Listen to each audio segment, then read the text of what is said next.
स्वागत है आपका गुरु मंत्र IAS क्लास गोसाईगंज में। पिछले टॉपिक में हम लोग पढ़े थे कि हिमालय की उत्पत्ति कैसे हुई और उनकी क्या विशेषताएं थी। आज का टॉपिक हम लोगों का रहेगा कि हिमालय को कितने भागों में बांटा गया है और उनकी क्या विशेषताएं हैं। आज हम लोगों को अध्ययन करना है इसके विषय में। तो हम लोग हिमालय की उत्पत्ति के विषय में पढ़े थे कोबर का भूसंगति सिद्धांत। कोबर का भूसंगति सिद्धांत, भूसंगति सिद्धांत, जिसमें हमने देखा था कि उत्तर की ओर अंगारा लैंड और दक्षिण की ओर गोंडवाना लैंड स्थित है और बीच में तेतीस सागर स्थित है। बीच में तेतीस सागर और सागर की जगह उन्होंने भूसंगति शब्द का प्रयोग किया था और उन्होंने बताया कि उत्तर की ओर अंगारा लैंड है, अंगारा लैंड है और दक्षिण की ओर गोंडवाना लैंड का, गोंडवाना लैंड। उन्होंने बताया कि ये गोंडवाना लैंड और अंगारा लैंड के क्षेत्र से अनेक नदियां भी निकलती हैं। ये नदियां अपना मुहाना तेतीस सागर में बनाती हैं और यहाँ पर क्या करती हैं, मलबा आदि इकट्ठा करते हैं। ये मलबा आदि जब यहाँ पर तेतीस सागर में इकट्ठा हो जाते थे धीरे धीरे ऊपर उठने लगते हैं और इन दो प्लेटों ने आपस में टकराव और दबाव के कारण ये ऊपर मुड़ जाते हैं। ये अवसादी चट्टानें ऊपर इस प्रकार से मुड़ जाते हैं, कहीं पर थोड़ा उठा हुआ होता है, कहीं पर नीचे हो जाता है, फिर उठा हुआ हो जाता है। इस प्रकार एक नवीन मोड़दार पर्वत का निर्माण होता है जिसका नाम तेतीस सागर है। पिछले वीडियो में हम लोगों ने इस पे गहन अध्ययन किया था, तो देर न करते हुए हम लोग उसके आगे देखते हैं। तो हिमालय को मुख्य रूप से तो दो भागों में ही बांटा गया है। कौन? पहला उत्तरी दक्षिणी हिमालय, उत्तरी दक्षिणी हिमालय,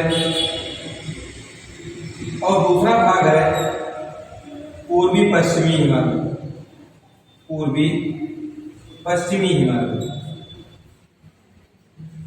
तो सर्वप्रथम हम लोग पढ़ेंगे उत्तरी दक्षिणी हिमालय। इसके अनुसार हिमालय को तीन भागों में बांटा गया है, लेकिन हिमालय के तीन भाग पहले देख लेते हैं कौन कौन से हैं। पहला बृहद हिमालय, बृहद हिमालय, या इसी का अन्य नाम है महान हिमालय, या इसी का और भी अन्य नाम है हिमाद्री हिमालय, और इसी का अन्य नाम है आंतरिक हिमालय, आंतरिक हिमालय। दूसरा भाग है मध्य हिमालय, मध्य हिमालय, और इसी का अन्य नाम है लघु हिमालय, लघु हिमालय। और तीसरा भाग है शिवालिक हिमालय, शिवालिक हिमालय, और इसका अन्य नाम है वाय हिमालय। इस प्रकार देखें कि हम हिमालय को तीन भागों में बांटा गया है। एक बृहद हिमालय, दूसरा मध्य हिमालय या लघु हिमालय, तीसरा शिवालिक हिमालय या वाय हिमालय।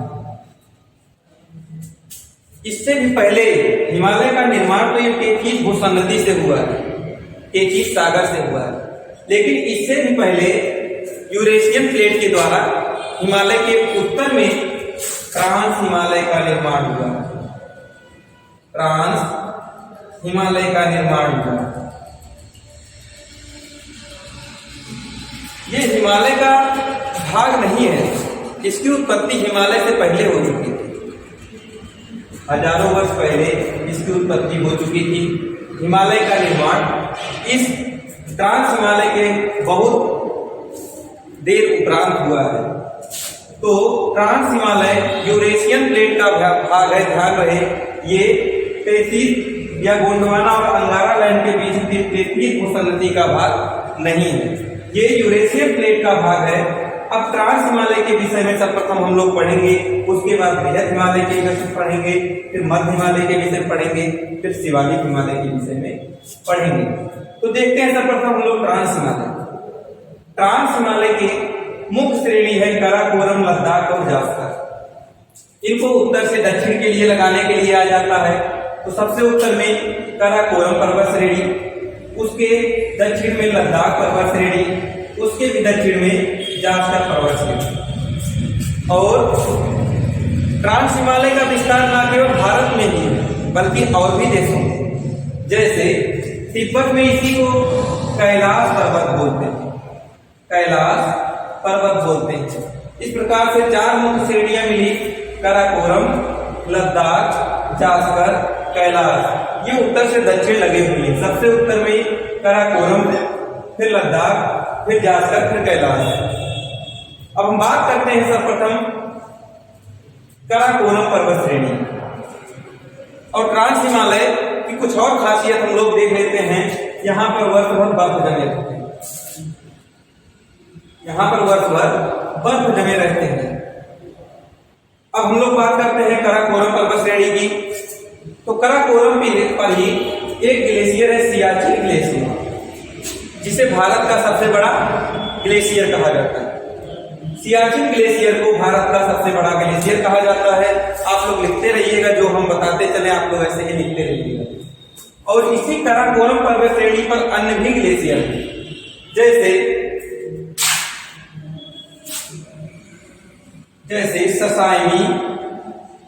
ससाइमी,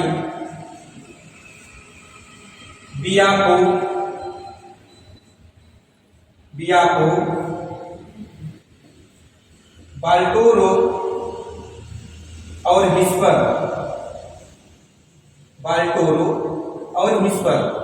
काराकोरम पर्वत श्रेणी पर सियाचिन, ससाइमी, बियाको, बाल्टोरो और हिस्पर ग्लेशियर है। ग्लेशियर क्या होता है? बर्फ के एक बड़े भूभाग को ही ग्लेशियर कहते हैं। बर्फ के एक बड़े भूभाग को ही ग्लेशियर कहते हैं। तो इस प्रकार से हम देखें काराकोरम श्रेणी पर ये ग्लेशियर है ससाइमी, बियाको, बाल्टोरो और हिस्पर। उसके बाद दूसरा आता है लद्दाख पर्वत श्रेणी। लद्दाख पर्वत श्रेणी काराकोरम पर्वत श्रेणी के दक्षिण में है और इस श्रेणी पर एक चोटी स्थित है, राकापोसी पर्वत।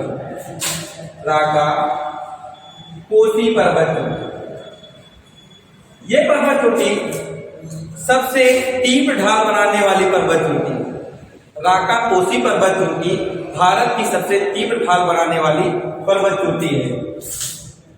उसके बाद इसी काराकोरम और लद्दाख के मध्य से एक नदी बहती है, जिसका नाम है श्योक नदी सिंधु की सहायक नदी।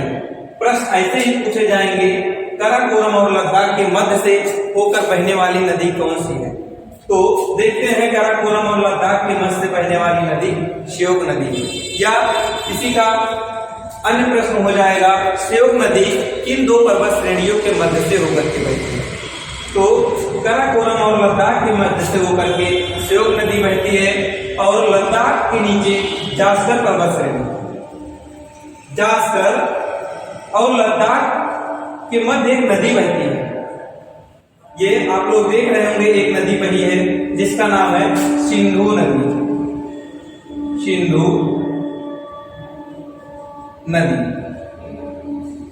सिंधु नदी का उद्गम चेमायुंगडुंग, तिब्बत के चेमायुंगडुंग ग्लेशियर से होता है। चेमायुंगडुंग ग्लेशियर से होता है।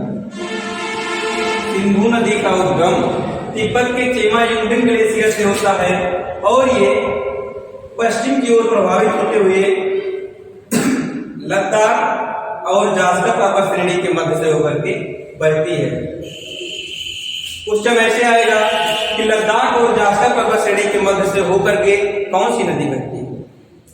तो देखते हैं, लद्दाख और जास्कर पर्वत श्रेणी से मध्य होकर के सिंधु नदी बहती है। इसी सिंधु नदी के दाहिने तट पर स्थित है एक स्थान, लेह। इसका नाम है लेह। प्रश्न आता है लेह सिंधु नदी के किस तट पर स्थित है? तो लेह सिंधु नदी के दाहिने तट पर स्थित है। किसी नदी का दाहिना तट और बायां तट कैसे पता करते हैं? अगर नदी के प्रारंभ से देखा जाए तो नदी प्रारंभ जहां से होती हो वहां से जिस दिशा में बहती हो उस दिशा में हम अपना मुंह करके खड़ा हो जाए तो हमारा दाहिना हाथ उसका दायां तट होगा और हमारा बायां हाथ उसका बायां तट होगा। इस प्रकार से हम देखते हैं कि सिंधु नदी का उद्गम यहाँ से हुआ है। अगर हम इधर से अपना मुंह करके खड़े हो जाएं तो उसका मेरा दाहिना हाथ इधर ही पड़ेगा। अगर मेरा दाहिना हाथ इधर ही पड़ेगा तो लेह भी तो इसी साइड में है, इसलिए लेह सिंधु नदी के दाहिने तट पर है। अब हम ट्रांस हिमालय के विषय में जो खास बातें थी पढ़ ली। अब हम लोग पढ़ते हैं और ध्यान रहे कि देखिए आप लोग ट्रांस हिमालय का विस्तार कहां पर है? केवल 2 केंद्र शासित प्रदेश में है। कहां? जम्मू कश्मीर और लद्दाख केंद्र शासित प्रदेश में। जम्मू कश्मीर और लद्दाख केंद्र शासित प्रदेश में ट्रांस हिमालय का विस्तार है। उसके दक्षिण में आप लोग देख रहे होंगे ये बाह्य हिमालय है। उसके बाद ये मध्य हिमालय है या लघु हिमालय, फिर ये आंतरिक हिमालय है या महान हिमालय है या हिमाद्री हिमालय है, और ये मध्य हिमालय है और ये बाह्य हिमालय है। तो हम लोग सबसे पहले महान हिमालय की बात करते हैं और उनकी विशेषताओं को देखते हैं, क्या उनकी विशेषताएं हैं। तो महान हिमालय में सबसे पहले देखते हैं कि ये कहां से कहां तक विस्तृत है। तो ये जम्मू कश्मीर के नंगा पर्वत, जम्मू कश्मीर के नंगा पर्वत, ये है जम्मू कश्मीर के नंगा पर्वत से लेकर के अरुणाचल प्रदेश के उत्तर में स्थित नामचा बरवा तक आंतरिक हिमालय या महान हिमालय का विस्तार है। ये नामचा बरवा तिब्बत का भाग नहीं, ये नामचा बरवा अरुणाचल प्रदेश का भाग नहीं है, ये तिब्बत का भाग। नामचा बरवा तिब्बत का भाग। प्रश्न आता है कि नामचा बरवा का विस्तार किस देश में है? तो भारत में नहीं है, ये तिब्बत का भाग है।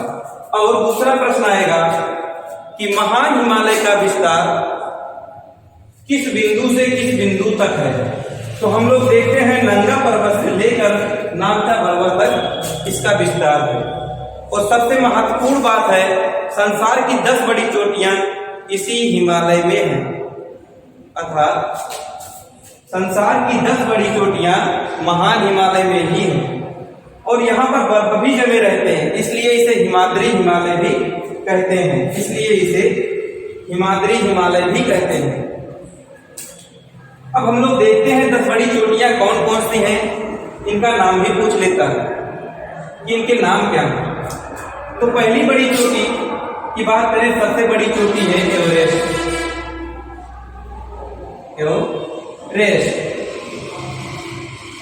एवरेस्ट की ऊंचाई कितनी है? प्रश्न ये भी आ जाता है कि एवरेस्ट की ऊंचाई कितनी है? तो 8848.86 मीटर एवरेस्ट की ऊंचाई है, 8848.86 किलोमीटर। और दूसरी भारत की सबसे ऊंची चोटी कौन सी है? K2, जो कि ट्रांस हिमालय के काराकोरम पर्वत श्रेणी पर स्थित है। इसकी ऊंचाई कितनी है? 8611 मीटर, 8611 मीटर। सर्वप्रथम हम लोग देखें एवरेस्ट, फिर उसके बाद K2। अब बात करते हैं, इनका पूरब से पश्चिम क्रम भी लगाने के लिए आ जाता है। तो देखते हैं, सबसे पहले पूर्व में है ये कंचनजंगा।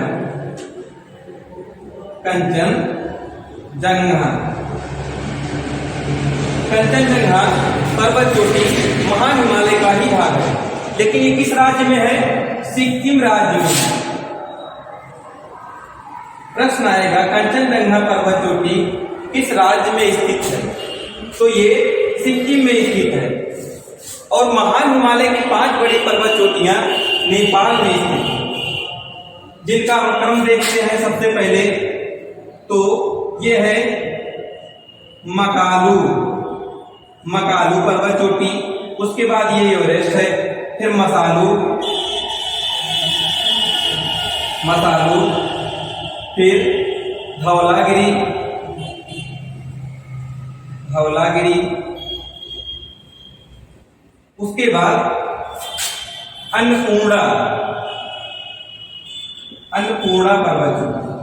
तो हम लोगों ने देखा सबसे पहले कंचनजंगा, फिर उसके बाद मकालू, फिर उसके बाद एवरेस्ट जिसकी ऊंचाई है 8848.86 मीटर। उसके बाद देखे मसालू, फिर उसके बाद धौलागिरी, फिर उसके बाद अन्नपूर्णा। इनका क्रम लगाने के लिए आ जाएगा कि इन्हें पूर्व से पश्चिम क्रम में लगाइए। तो सबसे पूर्व में मकालू, फिर एवरेस्ट, फिर मसालू, फिर धौलागिरी, फिर अन्नपूर्णा। क्वेश्चन ऐसे भी बन सकता है एवरेस्ट किन दो पर्वत चोटियों के मध्य स्थित है। तो देखते हैं मसालू और मकालू के मध्य स्थित है एवरेस्ट पर्वत चोटी। इसके पूर्व, इसके पश्चिम में उत्तराखंड में कुछ चोटियां स्थित हैं, जैसे नंदा देवी, जैसे नंदा देवी या बंदरपूज पर्वत चोटी उत्तराखंड में स्थित है। उत्तराखंड में स्थित पर्वत चोटियां और कौन कौन सी हैं? नंदा देवी, त्रिशूल, कामेर, बद्रीनाथ, बंदरपूज। कौन कौन सी? नंदा देवी, त्रिशूल, कामेर और बद्रीनाथ, बंदरपूज। इसी बंदरपूज के पास एक ग्लेशियर है, यमुनोत्री ग्लेशियर। यमुनोत्री ग्लेशियर, यहां से कौन सी नदी निकलती है? यमुना नदी। यमुना नदी का उद्गम बंदरपूज के पास स्थित यमुनोत्री ग्लेशियर से होता है तथा गंगा नदी का उद्गम किस ग्लेशियर से होता है?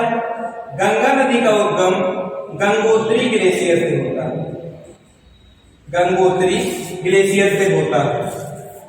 अब हम 10 बड़ी पर्वत चोटियों के विषय में बात कर लिए। अब देखते हैं इसी महान हिमालय में भी उत्तर ये दक्षिणावर्ती मुड़ा हुआ है, इधर भी मुड़ा है, इधर भी मुड़ा है। इधर जो पर्वत श्रेणी पाकिस्तान में आती है उसका नाम सुलेमान पर्वत श्रेणी है, सुलेमान पर्वत श्रेणी। और जो अफगानिस्तान में जाती है उसका नाम हिंदुकुश पर्वत श्रेणी। इनके विषय में पिछले वीडियो में हमने बताया था। और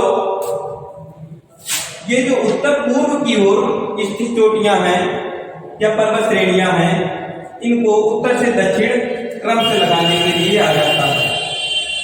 तो देखते हैं सबसे उत्तर में अरुणाचल प्रदेश में पटकोई बुम स्थित है, पटकोई बुम पर्वत श्रेणी स्थित। उसके बाद उसके दक्षिण में नागा पर्वत श्रेणी स्थित, नागा पर्वत श्रेणी स्थित है। उसके भी दक्षिण में मणिपुर पर्वत श्रेणी स्थित है, उसके भी दक्षिण में मणिपुर पर्वत श्रेणी स्थित है। और उसके भी दक्षिण में मिजो पर्वत श्रेणी स्थित है। इनका क्रम से लगाने के लिए आ जाता है तो सबसे पहले पटकोई बुम, फिर नागालैंड, फिर मणिपुर, फिर मिजोरम। और इनका पूछ लिया जाता है विस्तार किस राज्य में है, तो पटकोई बुम का अरुणाचल प्रदेश, अरुणाचल प्रदेश, और नागालैंड का नागालैंड, नागालैंड का नागालैंड, और मणिपुर का मणिपुर, मणिपुर, और मिजो का मिजो पहाड़ी का मिजोरम, मिजोरम। आगे हम देखते हैं कि एक क्वेश्चन ये भी बनता है कि ये जो चोटियां हैं इनको क्रम से लगाने के लिए किसकी कितनी ऊंचाई है उनको क्रम में लगाएं। तो भारत की कुछ प्रमुख चोटियां इस प्रकार से लिखी गई हैं जिनको ऊंचाइयों से क्रम में लगाया गया है। तो सबसे ऊंची चोटी एवरेस्ट है। हिमालय की बात हो रही है, सबसे ऊंची चोटी एवरेस्ट। हिमालय की दूसरी सबसे ऊंची चोटी कंचनजंगा, जो कि कहां पर है? सिक्किम में है। कई बार प्रश्न पूछा गया है सिक्किम में स्थित पर्वत चोटी कौन सी है, तो कंचनजंगा। उसके बाद मकालू, जो कि कहां पर है? नेपाल में। ये देख रहे होंगे आप लोग, ये है मकालू। मकालू ये नेपाल का क्षेत्र है, उसी में है। उसके बाद धौलागिरी, ये है आपका धौलागिरी। धौलागिरी कहाँ पर है? नेपाल में ये भी है। उसके बाद अन्नपूर्णा, अन्नपूर्णा भी देख रहे हैं आप लोग, नेपाल में ही है, तो ये भी नेपाल में ही है। क्रम से लगाने के लिए आएगा हिमालय की चोटियां या महान हिमालय की जो चोटियां हैं उनको उनकी ऊंचाइयों से क्रम में लगाइए, अवरोही अथवा आरोही। तो सबसे ऊंची चोटी एवरेस्ट, फिर कंचनजंगा, फिर मकालू, फिर धौलागिरी, फिर अन्नपूर्णा। लेकिन अगर बात करें भारत की सबसे ऊंची चोटियों को उनके क्रम में लगाइए तो पहले नंबर पे तो एवरेस्ट ही रहेगा, लेकिन हिमालय की बात नहीं कर रहा है, ये ओवरऑल की बात कर रहा है, तो दूसरे नंबर पर आ जाएगा K2, दूसरे नंबर पर आ जाएगा K2। कंचनजंगा तीसरे नंबर पर आएगा। अब हम बात करते हैं, हमको पता चल गया कि एवरेस्ट, इस पे 3 प्रश्न बनते हैं। K2 जो है भारत में स्थित सबसे ऊंची चोटी है, भारत में स्थित सबसे ऊंची चोटी है। अगर प्रश्न आ जाए भारत में स्थित हिमालय की सबसे ऊंची चोटी कौन सी है, तो कंचनजंगा हो जाएगा। अगर प्रश्न आ जाए हिमालय की सबसे ऊंची चोटी कौन सी है, तो एवरेस्ट है। या दुनिया की सबसे ऊंची चोटी कौन सी है, तो एवरेस्ट है। अगर भारत में स्थित हिमालय की सबसे ऊंची चोटी कौन सी है, तो कंचनजंगा है। अगर क्वेश्चन आ जाए भारत की सबसे ऊंची चोटी कौन सी है, तो K2 है, K2 गाढ़वी नाचनी। इस प्रकार से हमने पूरे अध्याय को आप लोगों को पढ़ा दिया। अगले वीडियो में आपको मध्य हिमालय और शिवालिक हिमालय के विषय में अच्छे से अध्ययन कराया जाएगा। आप लोगों को जो लिखाया जाए वो अच्छे से लिख लीजिए। साथ में ध्यान दीजिए कि एवरेस्ट जो है, एवरेस्ट के विषय में कई बार प्रश्न बने हैं। एवरेस्ट को नेपाल में चोमोलुंगमा कहते हैं और एवरेस्ट को नेपाल में सागर माथा कहते हैं। यह भी प्रश्न कई बार पूछा गया है। और इसी को चीन में चोमोलुंगमा कहते हैं। इस प्रकार से आपका आज का सेशन कंप्लीट होता है। अगले वीडियो में फिर मिलते हैं आप सब। जय हिंद, जय भारत।